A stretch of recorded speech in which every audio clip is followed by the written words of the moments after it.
Attention passionate Atlanta, Falcons fans. Latest news, something big is happening in the NFC South and it could change the game.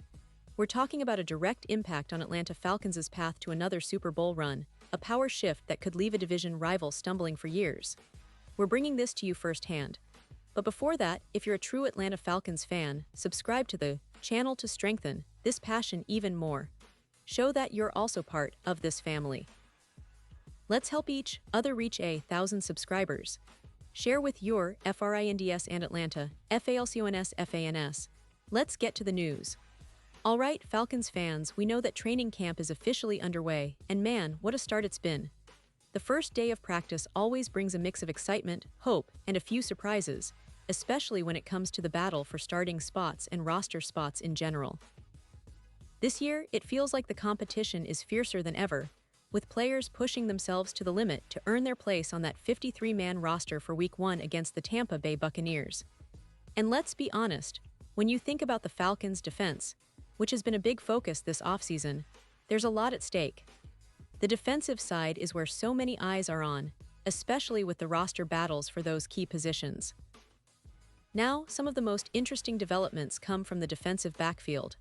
Kevin King, a name many Falcons fans remember from his time with the Green Bay Packers, was released on Thursday afternoon. It's a move that caught a lot of people off guard, especially considering that King had been with Atlanta for a year now. He played 15 games in 2024, starting once, and brought some veteran experience to the secondary. King's stats weren't eye-popping, but he did contribute 10 tackles and even recovered a fumble during his time with the Falcons. Plus, he was a regular on special teams, which often goes unnoticed, but is incredibly important for a team trying to establish consistency. Now, the fact that he was released doesn't necessarily mean he's out of the picture completely. Teams move players around all the time during camp, especially with the back of the roster guys. But let's be real, it's not a great sign for Kevin King, who's entering his 6th NFL season. This could be a sign that the Falcons are looking elsewhere for their cornerback depth, perhaps favoring other players competing for those spots. And speaking of roster battles, there's another noteworthy story involving some of the Falcons' undrafted free agents. One name that's been catching attention is Kobe Bryant, a player who, despite not being drafted, came into Atlanta with high expectations. Bryant was considered a potential early day 3 pick before the draft, which tells you a lot about his talent and the regard in which he's held. The Falcons specifically targeted him in free agency, calling their undrafted class the 8th round, highlighting how much they saw in him. However, there's a hurdle now. Bryant has been placed on the non-football injury list, or NFI. For those who aren't familiar, that means he was hurt away from football, maybe in training or personal activities, and he's not allowed to participate in team activities until he's cleared. The rules say he has to sit out at least 4 games if he starts the season on NFI, which is a setback for a guy who is looking to make a splash early. But don't count him out just yet. Coach Raheem Morris spoke highly of Bryant, emphasizing his talent and potential. Morris even said, "Kobe is the most famous undrafted player I've ever been around," which is quite a statement coming from a head coach. Morris went on to talk about Bryant's accolades and the impressive tape he's seen, highlighting how much this guy can do when healthy. The Falcons' approach to their undrafted free agent class has been strategic. They call it the 8th round, and Bryant was a key target because of his versatility and talent. The team didn't draft an outside corner in the draft, which meant they wanted to add more competition and depth through free agency, and Bryant was their guy.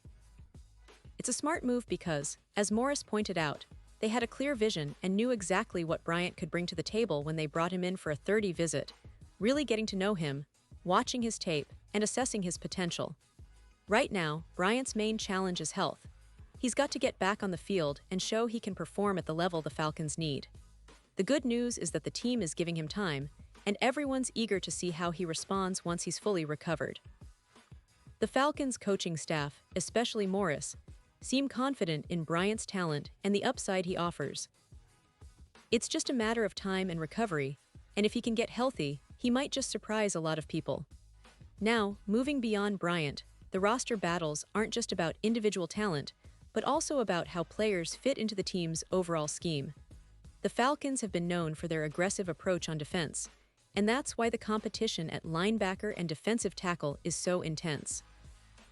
Lacal London, for example, was a rotational piece last year, and although he didn't see game action in 2024, he's still in the mix, fighting for a spot. Meanwhile, Malik Verdon, an undrafted free agent from Iowa State, is a bit of a long shot, but he's making the most of his chances in camp. Coach Morris has been clear that the team is looking for players who can bring energy, versatility, and a high football IQ. Every camp practice is an audition, and the coaching staff is watching closely, trying to identify those hidden gems who could develop into key contributors. That's the beauty of training camp. It's where dreams are made or broken, and every drill can be a stepping stone. In terms of the bigger picture, the Falcons' roster is shaping up to be competitive, and the coaching staff is leaving no stone unturned. The competition at cornerback, especially, is heating up. With Kevin King's release, the door opens for other players to step up, and the team is eager to see who will rise to the challenge. The secondary, which has been a point of concern in the past, is now an area where several players are vying for those starting roles. It's a critical piece of the puzzle because, in today's NFL, a strong secondary can really elevate a team's chances of winning tight games. And let's not forget the importance of the front seven. The defensive line and linebackers are crucial for setting the tone on defense. The Falcons have invested heavily in their defensive scheme, and the players are showing that they're eager to prove they belong. With new schemes, new energy, and a focus on aggressive play, the Falcons are trying to build a defense that can keep them in every game and create turnovers, which have been a focus for Morris's coaching philosophy. On the offensive side, things are looking promising too. The team's quarterback situation is always a hot topic, especially with Desmond Ridder leading the charge. He's been working tirelessly this offseason, trying to improve his reads and decision-making.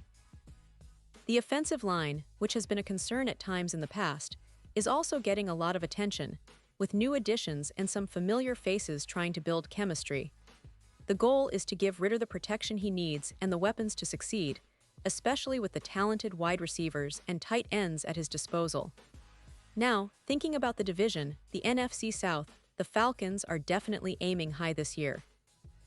With the Bucs, Panthers, and Saints all making moves of their own, every game counts even more. The division has become more competitive, and the Falcons know that they have to bring their best game every week if they want to climb to the top. They've shown resilience in recent years, and the coaching staff is emphasizing discipline, execution, and mental toughness. That's what it takes to get over the hump and make a deep playoff run. Looking ahead, the next few weeks of training camp are going to be crucial. Players are fighting for roster spots, and every practice, every play, is a chance to impress the coaches. The team is also keeping an eye on injuries, especially with Bryant still on NFI and others trying to get healthy enough to contribute. The coaching staff has been very transparent about wanting to develop depth and competition, not just relying on star power, but building a team that's versatile and resilient. And speaking of the fans, this is what makes Atlanta Falcons football so special.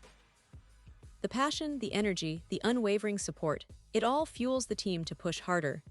The atmosphere at Flowery Branch during practice has been electric, with fans eagerly watching every movement, every snap, hoping to catch a glimpse of the next star or a game-changing play. The upcoming games, especially the season opener, are circled on every Falcons fan's calendar, and everyone's dreaming big. So, as we keep an eye on training camp developments, remember, every move, every injury update, every practice rep can shape the course of the Falcons' season. The team is motivated, the coaching staff is strategic, and the players are hungry. The NFC South is shaping up to be more competitive than ever, and the Falcons are ready to take their shot. Whether it's the battle for those cornerback spots, the comeback stories of players like Bryant, or the overall team chemistry, this is a season that could define the future of Atlanta Falcons football. And now, Atlanta Falcons fans, I want to hear from you. What's your take on all these roster moves, the injuries, and the battles in camp? Who do you think will step up and make a difference this season? Drop your thoughts in the comments below. Your opinion matters so much to us and to the Falcons. And don't forget, I'll be back soon with more updates, so stay tuned for all the latest Falcons news, analysis, and insights. We're in this together, and every step of the way, I'll be here to bring you the most comprehensive coverage possible. Thanks for being part of this journey, and as always, go Falcons.